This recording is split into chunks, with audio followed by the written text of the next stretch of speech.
the IWCA Convention 2025 keynote presentation, Jason and John Knight, sponsored by Expert Safety Services.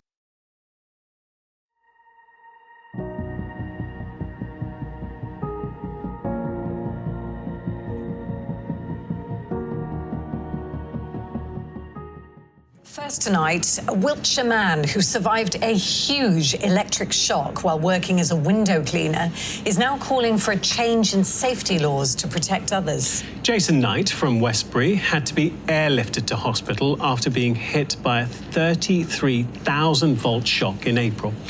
He lost the lower half of one arm and underwent more than 20 operations to save his legs. Richard Payne reports.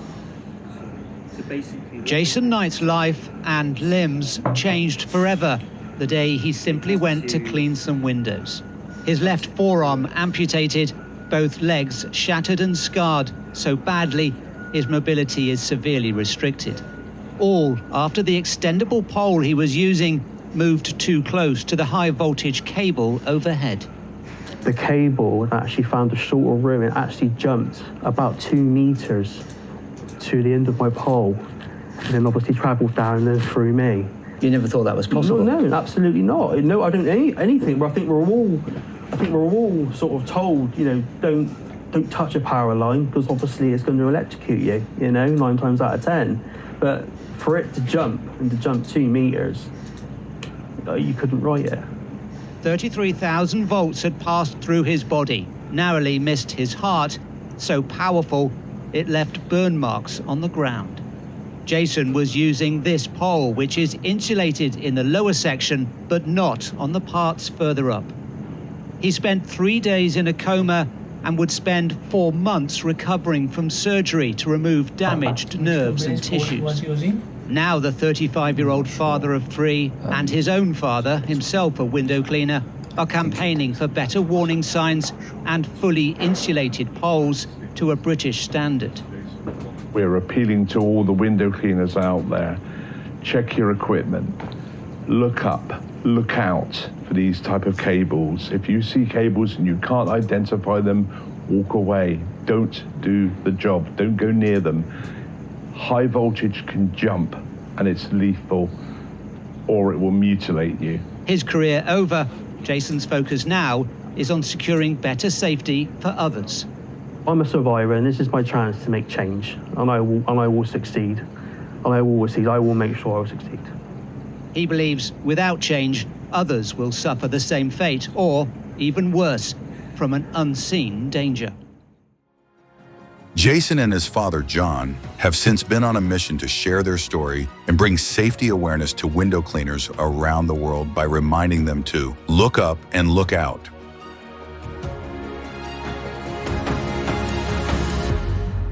Please welcome to the stage Jason and John Knight.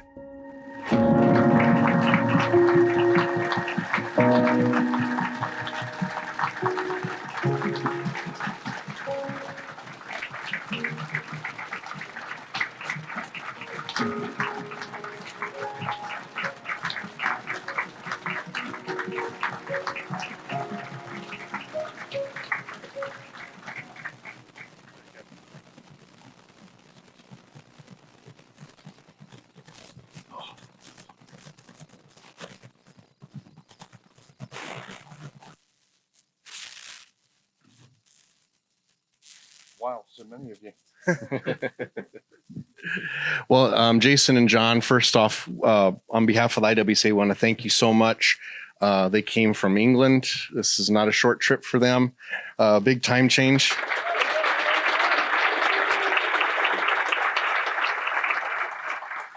But the reason why they did this is because, and they told me this specifically when I first talked with them, they said they want to raise awareness of the dangers, but they said they want to save American lives. So what a beautiful concept, right? And what we want to do now is I'm just going to be a moderator. They're going to be the ones telling their story and everything that they went through. So we want to start first, Jason, with your life before the incident, okay? So we have a picture up there. This is of you and your sister. So why don't you tell us a little bit about what your life was like and how you ran your business, how you came upon window cleaning and everything? Yeah, sure. Good morning, everybody. It's a honor to be here today to share my story with you all. And just firstly, before I start, I just want to say a huge thank you to IWCA for putting this both up today. It's an absolute honor, and we couldn't have been made felt more welcome if they tried. So thank you ever so much. Thank you.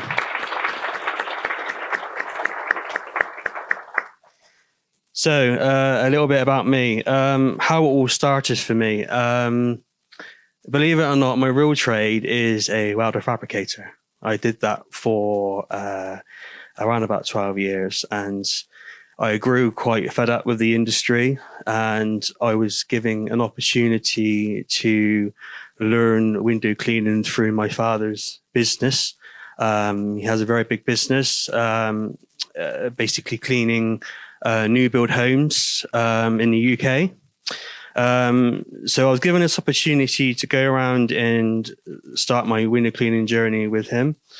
I did that for around about a year and a half, 2 years, until I felt the need to go out by myself. And as you imagine, having your father and trying to work with him is two different things, and can cause quite a lot of arguments, as you can imagine. So, I went up to my dad and I said, look, this is what I want to do. And being the father he supported me all the way. He helped me get my van. He helped me with all of my equipment. So Dad, I thank you for that. Yeah. Thank you very much. So as you all know, as business owners, at the start of any business, it's extremely hard, and the footwork you have to do to get yourself going is extreme. So I was out there, day and night trying to build my round and get myself going. But in the meantime, I was still working for my dad. So I was doing stuff for my dad as well to keep the income coming in. And also after I finished the stuff for my dad, I was going out and building my round. When it finally come to the point of having a big enough window cleaning base, I made that move, and that scary moment of going across, and the thought of running my own business was amazing. Yeah, so it was brilliant. I had my own business. I was loving what I was doing. It was nice to go out and have something that you own and do something for my family. As you can see up there, that's my first van. A very proud, happy me with me water-fed pole and me souped up van. That's how I got started. Good. Okay, so now let's talk about the day of. Okay, you start your day. Yeah. Can you tell a little bit about what it was like and what you were, how you felt that day? Of the day of the incident? Okay. So the day of my incident, it was like any other day, guys. And this is what I need to stress to you all. You go out, you wake up in the morning, you think nothing of it. You get in your trucks, you get in your van, you go out and do this job. But what I need to say to you all is that the house that I was cleaning that day, I've been doing this house for at least a year and a half. So this was like any other day. On this particular day, as you can see from the photos there's a conservatory. There's power lines going through it, which I presume, no one never assumed it is safe. And then at the top of the house, there's windows. So on this particular day, I had the job to clean the back windows. And unfortunately, it was getting to the end of the day and I was ready to go home, and I was on my very last window. On this particular day, the wind was slightly getting up a little bit, not enough that I thought was enough to cause an impact to my safety. As you can see there, that's my dad in the footsteps. So that's the angle of where I was standing, and the pole was probably at about 45 degrees, and I had to stand there because the conservatory had come out so far, so I had to get the angle to get to the window. But so as all I can remember was that as I come off the window and I finished, as the pole come up, I used this hand to bring the pole down. And then that's all I remember. And this is where it all goes downhill. Guys. I woke up on the lawn, or the yard, as you guys call it, very confused. I didn't know who I was, where I was, what I was doing.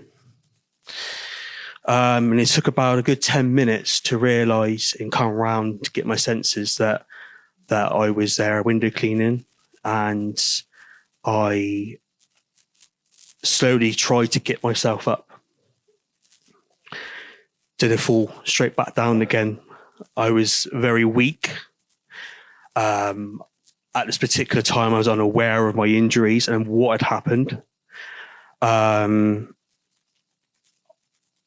So all I tried to do was I tried to crawl to the nearest, you can bring that up. Yeah, so where the conservatory here is, I tried to crawl to the wall to lean up against it. And that's how I did that. I don't know. I can't really remember. I was so out of it, but I did it. And I remember looking at the back of the garden there. I remember looking at this flower, thinking that I was going to die. By now, I'd realised that I was in a serious bad way. I felt myself slipping away. I felt myself getting weaker. And all you can think about at that particular time is your loved ones and never being able to see them ever again, and your kids. And I passed out, and how long I was there, I'm not really sure. It took for the customer to come out and offer me a cup of tea, actually, to realise that she saw me there in a very, very bad way. And so she instantly called 999, not really knowing what had happened to me. So between the time of calling the ambulance and sitting there, I must have passed out, but I was awakened by paramedics cutting my clothes off, talking to me, Jason, are you okay? What happened? Do you know what happened? My answer was no, I didn't know. So they were asking me questions about, did you have chemicals in the van? Were you using chemicals at the time? And I said, no, I don't carry chemicals. I just use pure water. So it took a little bit to and fro to work out what had happened. And it was only until the paramedics looked up and see here we go. You can see the power lines there, and they only realised that they looked up that they put two and two together, and they realised I got severely electrocuted. So by now, the alarm bells have gone off, and they took it from what they thought was a minor incident to a very serious one. So they called air ambulance, and by now I was knocked out and flown. It took about 12 minutes to get to hospital. And that's when you got the call. So. So this switches over. I just wanted really quick to apologize. We do have some relatively gruesome pictures. They are medical from a medical standpoint. One got mixed up in there, so I apologize. We wanted to give you a warning before we show them. They're going to be more to be shown. And so if you want to look away, if you're very sensitive to that, we understand. But since you are in the line of work where this could happen to you, we encourage you to see them so you understand fully how dangerous this is. But now we want to go over to John's point of view. So he got the call, he came over. So why don't you go ahead and take it from there, John?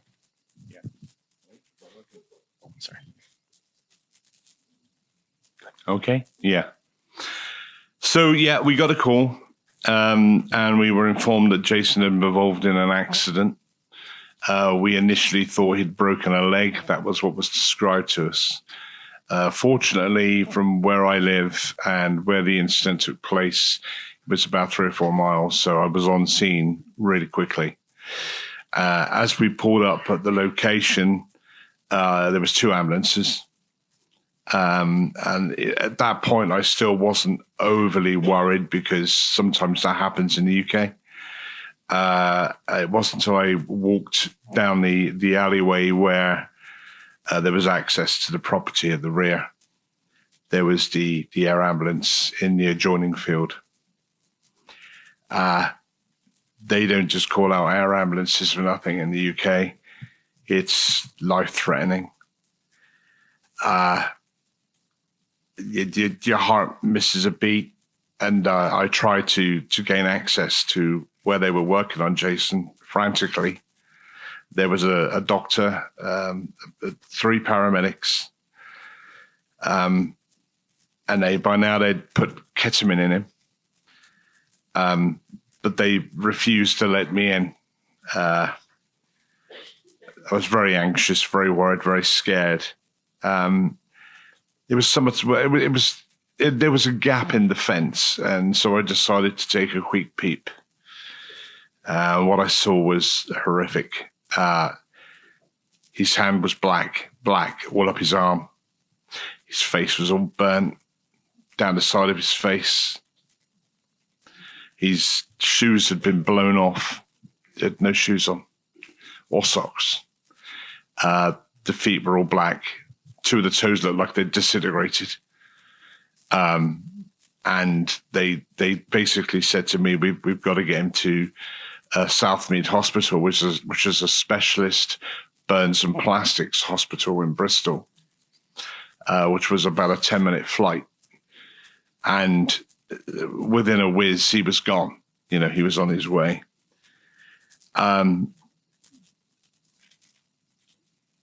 We took ourselves off. We were driven, and we took ourselves off to the hospital. We got there about 50 minutes later, 50. And when we come in, the nurses were waiting for us. I thought he was dead. They took us into a specialist crash type of room where there was 2 surgeons and 4 nurses over him. He was awake. He was calm. And the surgeon said to me, he's in real trouble. We need to get him into surgery. And we honestly think he's going to lose his arm. So they were wheeling him out. And as a parent, I'm sure there's a lot of parents in this room. The panic, the stress goes through your mind. Jason was confused, and he said to me, "Dad, they say I was electrocuted." And I said, "Yeah, I know." And he said, "I don't understand. I was using an insulated pole." I said, I don't know, son. We'll try and get to the bottom. You've just got to get yourself well. And at that point, he did something which was completely selfless. He looked in my eyes and he held my hand with his other hand and he said, "Dad, how do we stop this from happening to anyone else? What went wrong?" And then he was gone down to theatre. Hours and hours and hours went by. We had no information. No one was coming forward until suddenly a doctor came into the room and said, "Look, you need to come and do you want to see him?" And we, "Oh God, yes. He's stable." And they took us to the intensive care unit. And there was Jason, led down. His arm was missing. He was in a coma.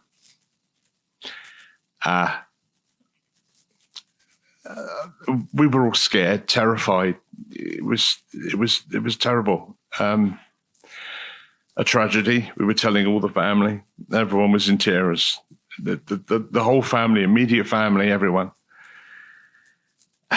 So the days passed by, and we got to day 3, or 3.5, I suppose. And we were told that he'd woken up. He'll tell you about that experience. Before we do that, so I think it's time that we should show you some of the video or the pictures. Okay, so you have exactly 5 seconds to close your eyes if that's what you need to do. But there's about 6 or 7 of them that we're going to show. I'll let you know when it's done. So if you are one of the eye closers, you can open them at that time. But we just need to see the devastation that, and this is cleaned up, mind you. This is not what it looked like when it happened, which was much worse. But this is the results of the surgery.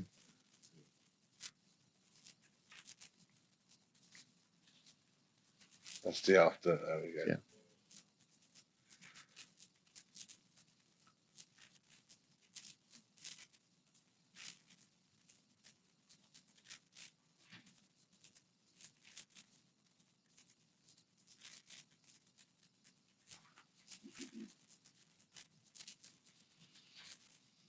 So, okay. So if you had your eyes closed, you can open them now.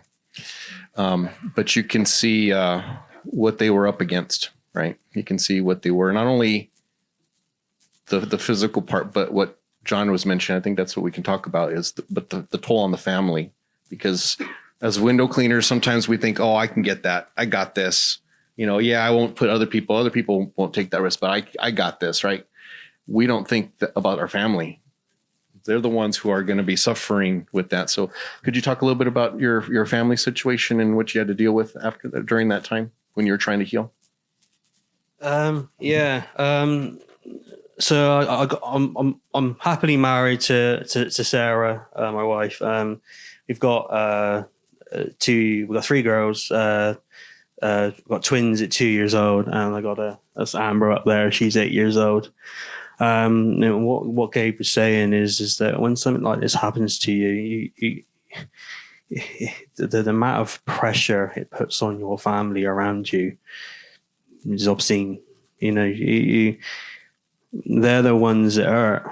They're the ones that hurt. My eldest daughter, obviously, she's well aware of what's happened to me, and now her dad's a different person with his disabilities, and the amount of pressure it puts on, you're leaning on your family so much. But do you want me to talk about when I woke up as well? Okay. So obviously Dad was saying that when I woke up from a coma, by now I was, I come around, and I always remember there was a whiteboard in front of me, and it said on there, "Hi Jason, you're safe. Your family's with you, and you're at Southfield Hospital, and we're explaining everything to you, what's happened." And obviously they gave me some time to come round, and then they obviously explained that I got severely electrocuted. Unfortunately, we've had to amputate your left hand and part of your arm. And then obviously then they used to talk about that not only has it affected your hand, it's affected your kidneys, your liver, and part of your feet.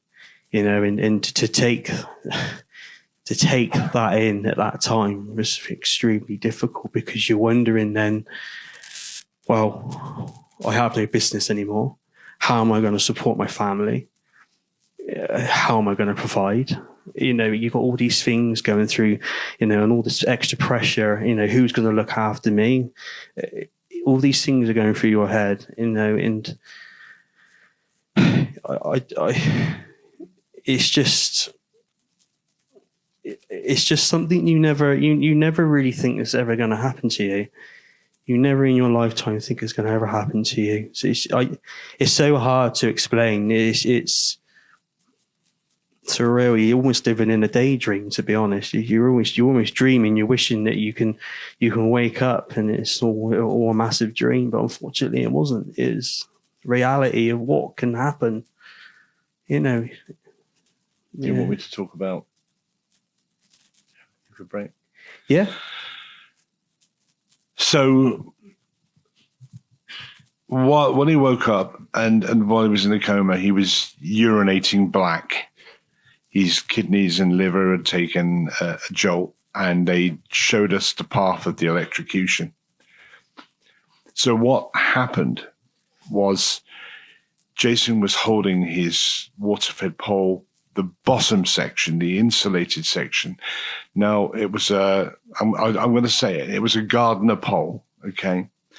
And his hand was on the bottom insulated section. Now, it's not insulated to any particular standard, but it is an insulated pole. What happened was, when Jason reached up to the second section, he released the clamp. And as you know, sometimes water-fed poles can stick. So you need to give them a little helping hand for them to slide down. That's when he touched the second section, which was uninsulated carbon fiber, that the electricity decided there was a shorter route to Earth. So it discharged a lightning strike, which I think Gabe's got a picture of the brush. It entered the top of the brush with a most minute little hole.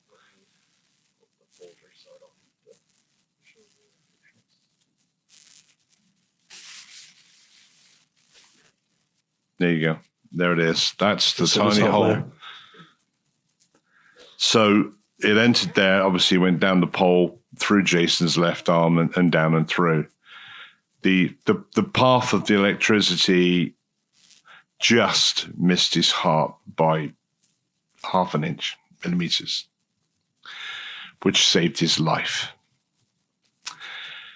But he was now in trouble. And we thought he was out of the woods. We were all cheering and celebrating that my son had woke up and he was now, gonna be okay and he's gonna on the mend. But this was just the start of the horror show.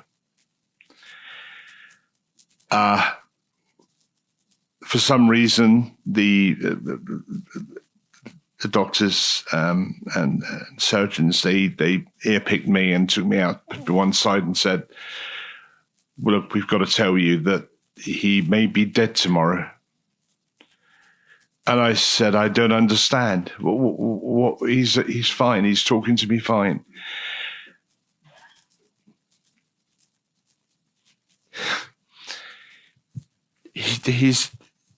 They said, has anybody heard of something called presenting? Anybody here? When you receive a massive electric shock,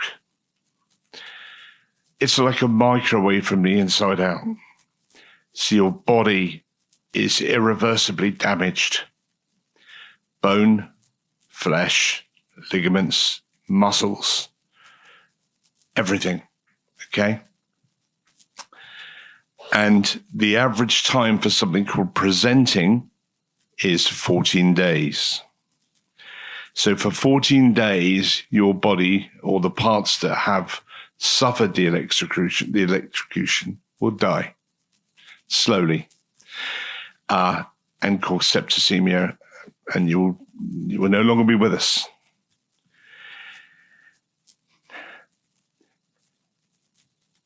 Every day was like a torture. Every other day, they were ringing us up telling that the toxic levels in his body was raising, parts of his body was dying, and we had to take him back down to surgery. And this happened again and again and again, over 20 times. And each time they took a piece of my son, every day. I can't describe to you. There is. Just try to close your eyes and imagine your child fighting for his life from this unseen ravage. You go to bed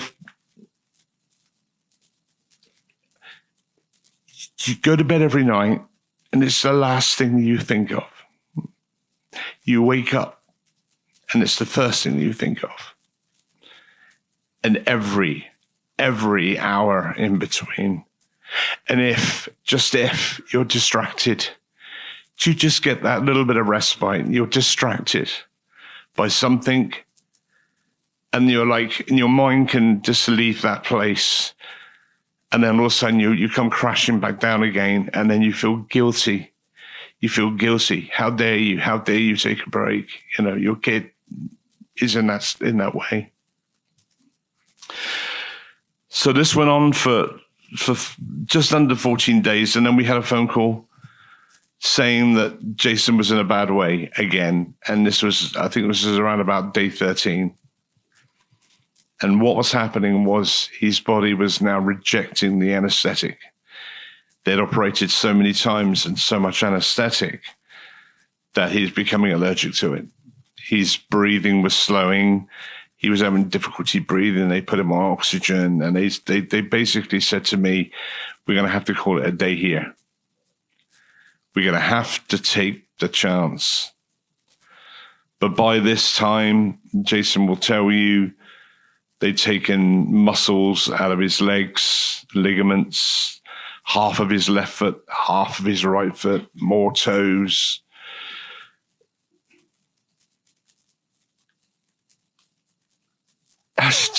Yeah, it's something you just don't know or think about, or it just happens. Yeah. Do you want to take over? Most of it, to be honest, but yeah, it's. Do you want to talk about the operations on your lower legs? Yeah, so basically the result of all this, obviously, as Dad was described about presenting, when you get electrocuted, obviously it carries on killing the muscles and the flesh in your body, so it has to be debrided. So obviously to remove that to prevent poisoning of the blood, and the Dad was explaining that you're taking a little bit away all the time, and unfortunately they also had to take in your legs. You've got 4 compartments in each of your leg that control your foot movement, and where the electrocution exited my feet, it basically cooked their muscles, so they had to remove them, which is now I've lost the movement in my right foot, which now I get severe foot drop. There is ways of controlling that through surgeries and fusing ankles, but there is still a possibility within the next year or two that I could lose my right foot as well. So it's still a very, very long journey ahead of me. But yeah, guys, electrocutions are serious. So, yeah. I just want to take this time before we go on to the next portion just to acknowledge here the beautiful gift that John, Jason, and your wife Sharon, even though she's not on stage here, she's just as supportive and at the work. They relive that incident every time they get on stage and talk about it. Okay, those feelings don't go away. There's no numbness to the pain and the trauma of what they experienced. So can we just give them a hand to be willing to relive this again?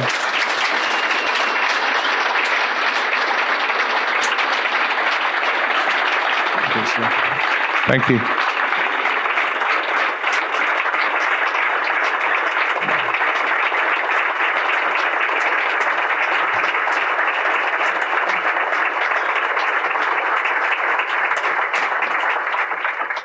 And I don't have to tell you this, as window cleaners, we're private.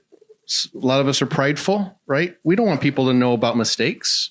We don't want people to know about close calls that we might have had, or the time our ladder moved on us, or something happened, right? We keep it up. And that's a lot of problem that we have with the IWCA in monitoring this, is because we will hear of things happening and all of a sudden no one wants to talk about it.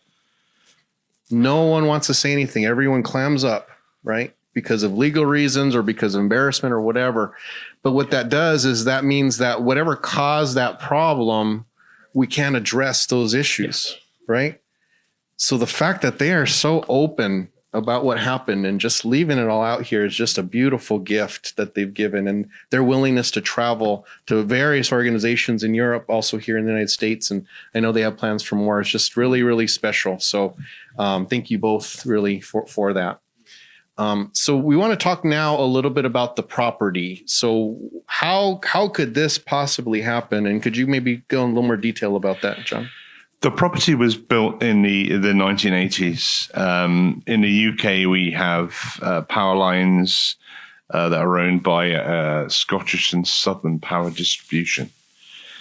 And it appeared what happened was these power lines used to be minding their own business in the middle of the fields because it's quite a rural area.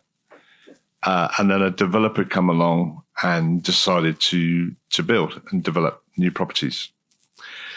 So they built this new development, and in this particular rank of houses, they decided to build them up to I think it was about 15 feet away from the power line. That was the building line. And then in the UK, what happened was in the 90s and the early 2000s, they wanted to have more development, more jobs, more job creation, conservatories, more building. So they relaxed. This is a perfect storm, guys, and I'm sure it's duplicated here in America. So they relaxed the building regulations, so they didn't have to have anyone examine the plans of where anything run or any of the infrastructure. And so they were given, they didn't have to have planning permission. They decided to build a conservatory and a single-story extension on the back, which pushed the building line 6.5 feet from this power line. Think about it, 6.5 feet. Now, the residents didn't know it was a 33,000 volt power line. There was no indication. There was no warning signs, nothing. The conductors themselves were uninsulated, unsheathed, and were about, I think at the time of the accident, about 70 years old. The lifespan, I think, is about 150, so they've got quite a way to go. And in the UK, there's not a lot of money to start moving these power lines unless the developer themselves pays for them to be buried underground, which is what should have happened.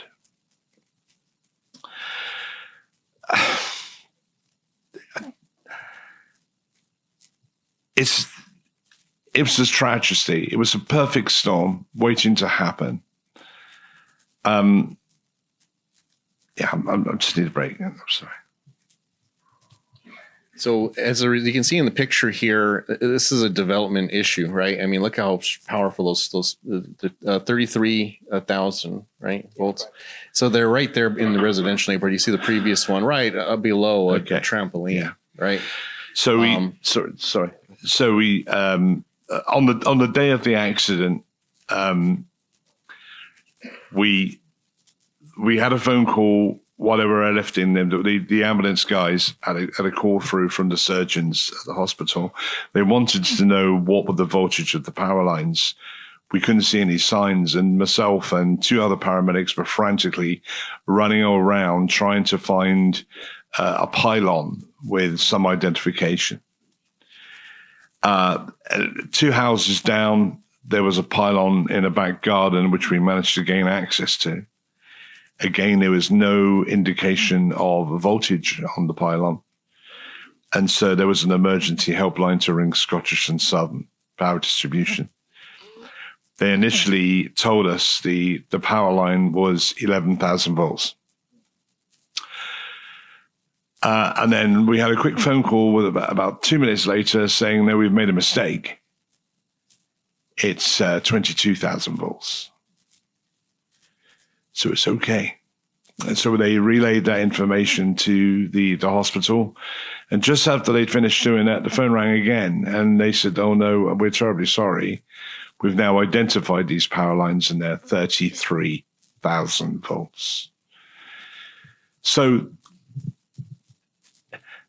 how is a window cleaner supposed to know what these power lines are and the type of voltage they're carrying when the owners of the power lines themselves didn't know without serious investigation? There's a problem.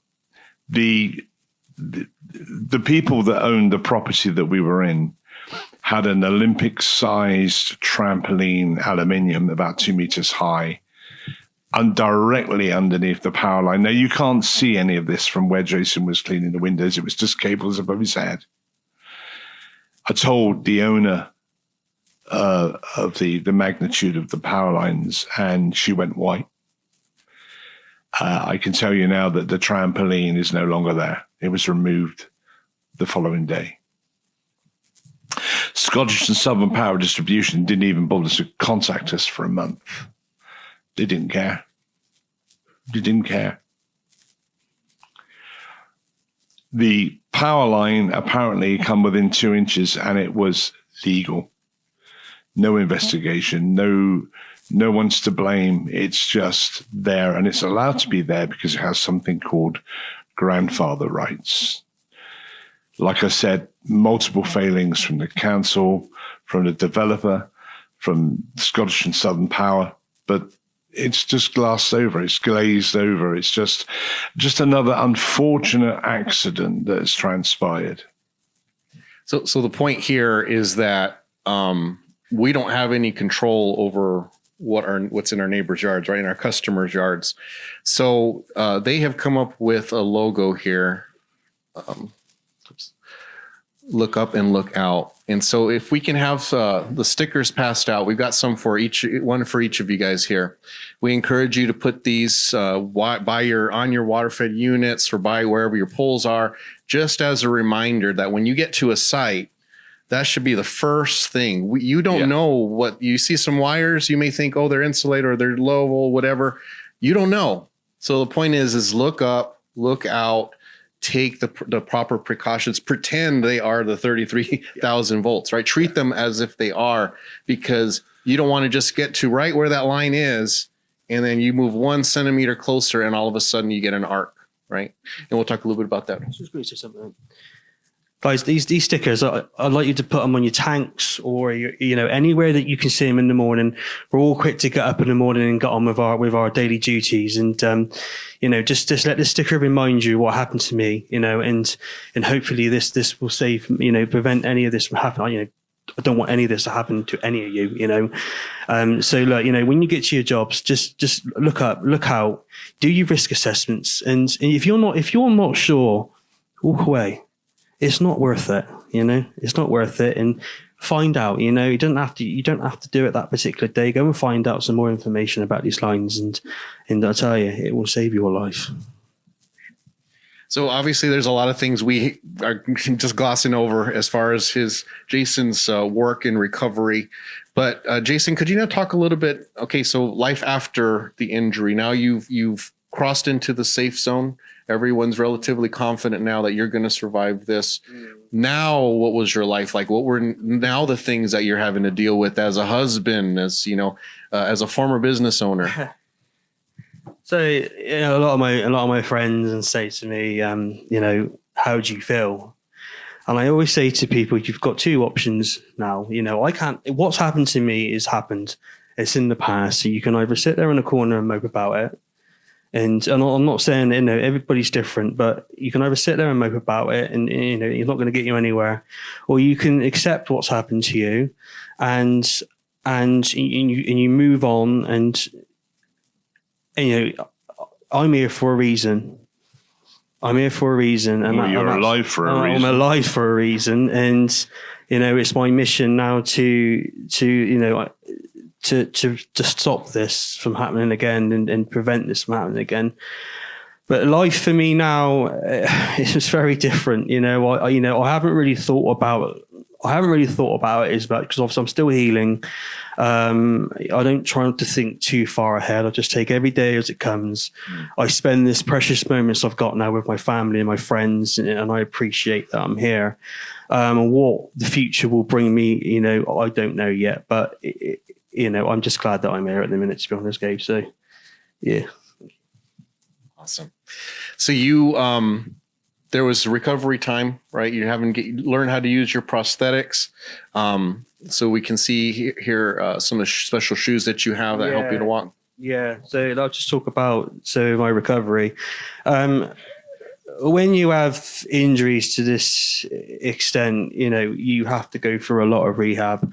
You got to I had to learn to try to walk again. So when I say I walk, I can't walk, much farther than what I did on that stage, really, without starting to wake and think about probably falling over.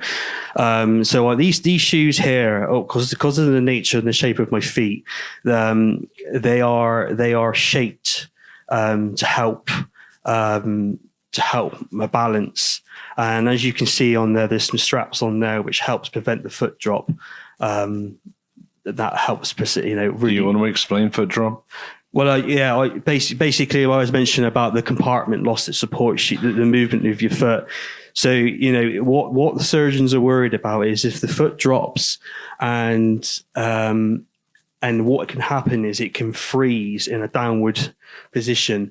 And if your foot does that, there's no going back, unfortunately. You can't really, your toes are going to be planting into the ground and it's no going back. So you might as well just have it amputated. But, I have to try everything I can and what the Enablement Centre in the UK can provide me. They've been amazing by giving me prosthetic, hands with a hook. This is just a hook at the minute, but in the future, there is talks of a bionic arm. Yeah, of course.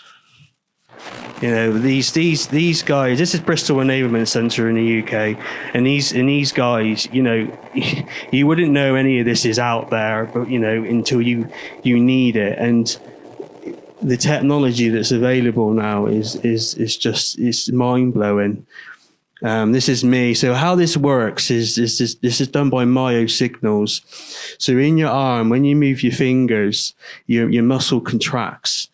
And as you can see on that video, there's like pads on my arm, and that basically works out where the muscles where it's contracting, and it sends signals up to that arm and gives you the movement that you require. And on the top of the hand, there's a button that you can press that you can change different grips, what you need at that particular time. But yeah, that's about a year away, isn't it? Yeah, this is about a year away at the minute. It's still in a lot of development in a minute, but yeah, it gives me another chance of a hand. So this is what we're working towards, bionic replacements. Yeah. So now we want to get into this last portion about what do we do from here on out, right? Okay, so you have been now on a campaign of raising awareness of the dangers. So where has that taken you? Because I know it certainly wasn't anywhere you guys planned on going. It's taken me to Parliament. It's taken me to the head of health and safety in the UK. It's taken me to talk to the various manufacturers in the UK to challenge what we think is safe and acceptable. There was no single standard for a water-fed pole. It didn't exist. And then along come a man called Craig Morland, who's the owner of Ionic Pole Systems. And we were very fortunate to meet with Craig. But everyone was very, very sympathetic and give us their condolences and understood that there's a problem within the industry. And I think everyone knows there's a problem within the industry. And this has become apparent because we've done other videos and we reached out to the national press across the UK and radio, et cetera, et cetera. And the emails, guys, come flooding in. The emails, the text, the messages. I'm a window cleaner. I didn't say nothing, but I had a close call. I felt like an idiot. The pole struck the cable and I just managed to let it go as it exploded. Turned into a banana. Yeah, I had a close call. And all these emails was coming in, and it just, all of a sudden, it just occurred to us that this is not an isolated incident. So we've done more research. I did more research to find out that people in America have died, people in Canada have died, people all around the world have died. We lost a guy in Surrey in England near London. We lost 2 guys in near Glasgow, Scotland.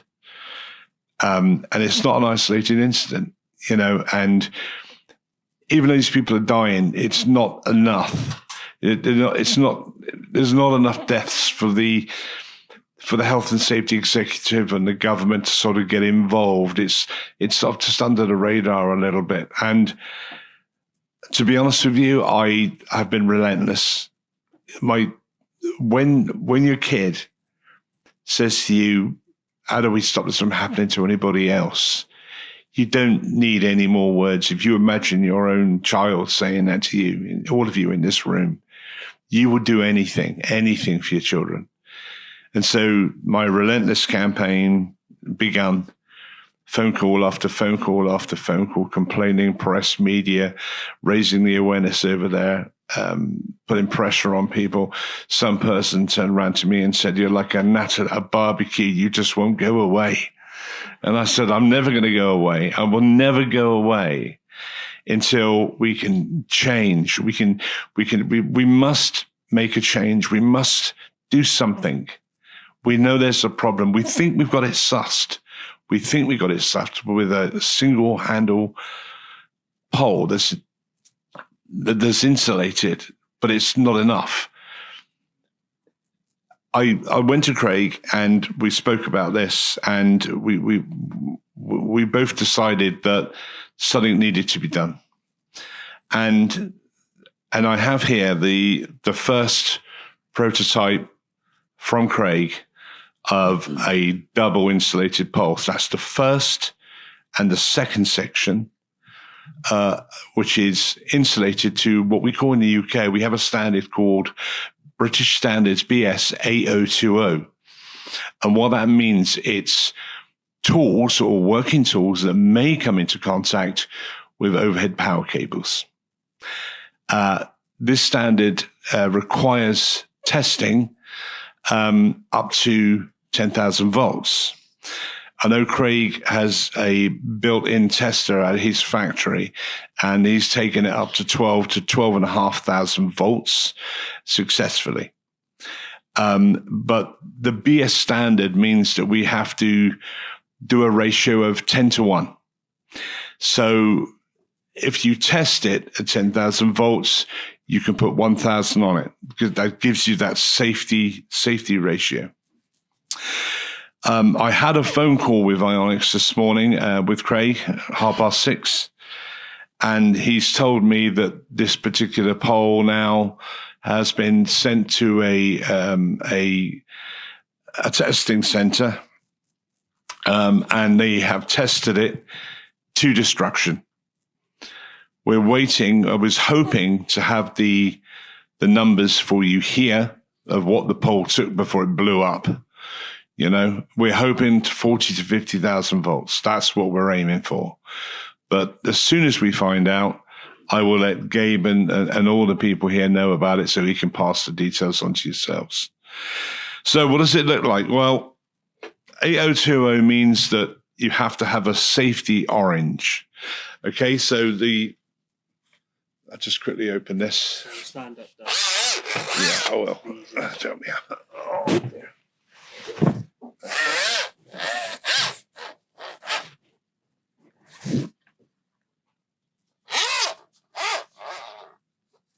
Okay, that's enough. So as you can see, yeah, that'd be better, wouldn't it? So as you can see, okay, you've got 2 safety orange parts of the pole, and then we go on to carbon fiber, which is black. Now, like I said, this is part of the 8020 standard in the UK. So you can visually identify what parts are safe for you to handle and what parts are not. The hope is that by having 2 sections of fully insulation means that you can drop the pole down to the point where it's no longer a danger or in the range of a cable to leap. Like now, Jason's cable with 33,000 volts, we're told is 3 meters it can leap 3 meters discharge. Jason was about 2.2 meters away from it when he got struck. This pole would have saved Jason. He would not be here today. And the people that died in Scotland and in Surrey would be alive today. So there's 3 lives and 1 mutilated person with a tiny, simple change, a little tweak to what we already do. And what's the price for all of this? 70 grams in weight. A weight gain of 70 grams. It's nothing. But it means you go home at night. You know, you go home to your loved ones. You don't put them through the stress, all of the pain. Is it really worth it, guys? Can we make the change? I'm appealing to manufacturers to meet us, to talk to us. Craig, this morning on the phone, told me that these 2 sections he is prepared to share with other manufacturers,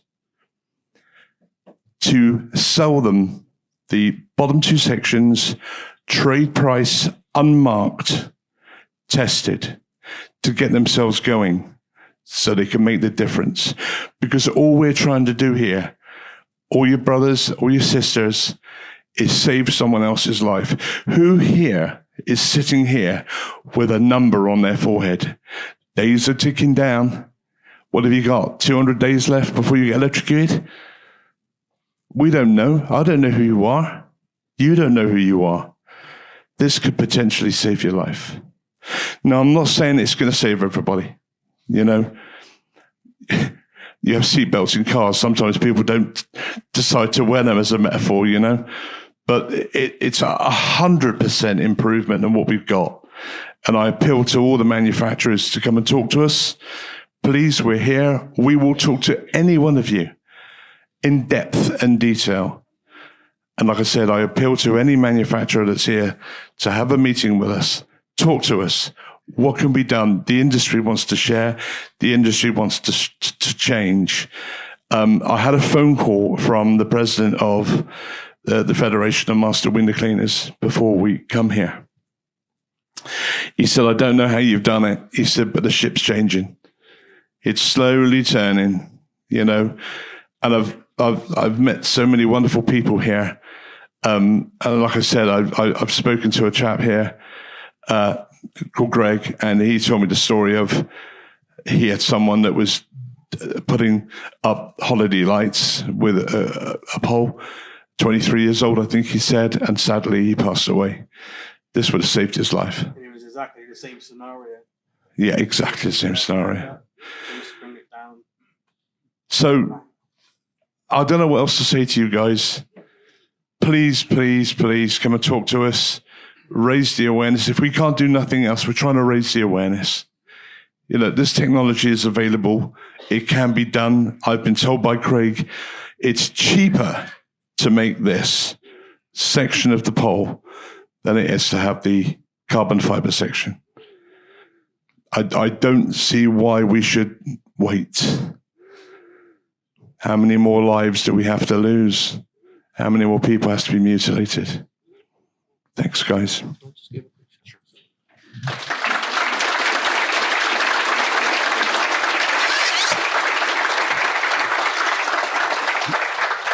Just a quick one, guys. Obviously, our time in America, we realized that solar panels is also a huge contributor of electrocutions. I was interestingly at the back there, and I met a lovely guy called Steve Williams there. He's right there with the white shirt on, Steve. Black. And his mission is to prevent this happening as well to all solar panel cleaners. And his mission is to make it safe as possible. And he's offering training courses and stuff. So he sat right there, and he's doing a safety training course soon. So he's right there. Have a chat with him. Okay. He's really passionate about it as well, guys. So Steve, do you want to show up and stand up and show everyone? Yeah. Give a wave. Yeah. There he is. He's from the UK. So yeah. Thanks. Thank you, Steve. Thank you. I think we're all singing from the same hymn sheet. We all know there's a problem. We can do this. At the end of the day, and the manufacturers might not like me saying this, but you are the people that make the decisions in the industry. You have the power. You can turn around to your favorite pole manufacturer and say, I've been buying your poles all of my life, all of my career. Are you going to make the change? Are you going to do this? And if they say no, well, so I might have to change. You have the power. You can do this. Make the right decision. Yeah. So one thing we do definitely want to stress when it comes to this, and he used the word safe. We probably want to say safer, right? Yes. So this is safe, 100% safer. Exactly. So this is the insulated pole sections are a last resort of protection. Yes. Our first resort is using proper best practices when it comes to safety of our user, right? If our pole never comes anywhere near a power line, then we don't have to worry about it. We don't even need to use the isolated sections, right? That's our number one focus. We want to avoid the issue that comes with, perhaps you might have heard about with rugby and the United States football, right? Rugby, they don't use helmets, but they have much less incidences of concussions and CTE in rugby than they do with the NFL. Why is that?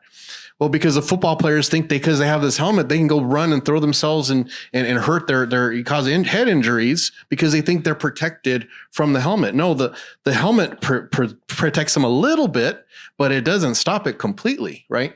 So that's the mindset that we want to make sure we have as window cleaners. If we get an insulated section, and there are manufacturers who are starting to add them, right? So Michael Draper earlier had mentioned Tucker, Zero, Simple, Gardner, Ionic have a base section, right?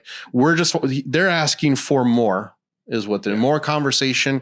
You as the consumers have the power to let them know this is something that you want, right? But again, that does not mean that you can slack off. That doesn't mean that you can ignore other safe practices that could cause injury. This is a last resort. That's all it is. We want to save as the people who make the mistakes and then they get the shock and then they survive because of the pole. But the best thing is for everyone to just follow the best safe practice, and then we avoid it altogether. Right? Yeah, this is your last line of defense. Yeah. This is it. It's that or that. Choose. Exactly. So we just want to thank everyone here who made it to this convention. We really hope that the Knight story is an impact on you, helps you to understand that in our industry, especially in the IWCA, we take safety seriously. But more importantly, we want that the education has to go into your heart in order for it to work, right? Doesn't help if you get all this training and then you go back and you just go back to your old practices. It has to make a difference in how you run your company and how you work when you're on site. Otherwise, all of this is for naught, right? So please be safe out there. Again, we really want to thank Michael Draper and Expert Safety Services. Please talk with them and use them for your safety education for your employees, because he covers all of this information. And being the director here of safety, he has the insight and the information that's needed to help keep people safe. So thank you again, Michael, for sponsoring us. And thank you, Knights, for coming. Absolutely. We're here for the week, guys. We're hanging around in a hotel, loitering. Please come and speak to us. If you want us to do something for your company, if you want us to do a quick video to your people, whatever you want to do, okay, we'll do it for you. Every single one of you. Just stay safe out there, please. And we have the lovely Madeline here from GoFundMe who are supporting Jason for prosthetics. So if you would like to make a small donation to Jason, there's a QR code, and you'll see some posters out as well. So this is a QR code. If you want to contribute to their GoFundMe, it's a fund that helps with his rehabilitation, but also continues to help them promote their campaign of safety awareness. It's on there. You can scan it with your camera. We'll leave it up for the rest of this time, and then please make a donation, and hopefully we can help them continue on their journey. So, Jason, any final words? Yeah, just quickly. Yeah, just really. As Gabe was saying about, doing your risk assessments and stuff, we've all got Facebook, we've all got our groups that we can share stuff in.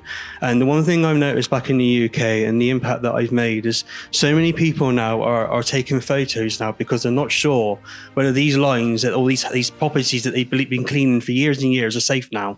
And they're sharing it in their groups, and they're all coming together as a team to make sure that we all stay safe, So I encourage you all to use your local groups and share this information and help each other out, and look up. And again, I stress it, if you're not sure, please just walk away, okay? And I really appreciate everybody for turning up today and listening to my story, and I thank you all, and thank you and the for your fact time. you're all here means you're all dedicated to safety and proper training, so we applaud you.